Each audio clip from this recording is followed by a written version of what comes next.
ইন্না হাযিহি সূরা সূরাতুন আযীমা মানিআতুন মিন আযাবিল কবর।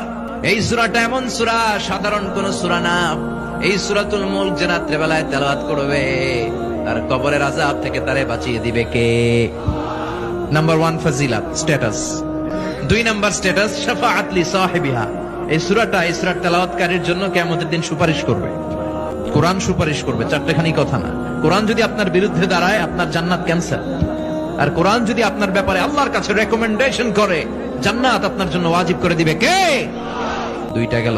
3 নাম্বার বিশ্বনবী বললেন খাসামাত আন সাহিবিহা। এই সূরাটা কিয়ামতের দিন এই সূরার তেলাওয়াতকারীর পক্ষ নিয়ে আল্লাহর সাথে ঝগড়া করা শুরু করে দিবে। হাত্তা আদখালাহুল্লাহুল জান্নাহ। যতক্ষণ না আল্লাহ তাআলা তাকে জান্নাতে না ঢুকায় ততক্ষণ ওই সূরার তেলাওয়াতকারীর পক্ষ নিয়ে আল্লাহর সাথে বিতর্ক, ঝগড়া, তর্ক চলতেই থাকবে।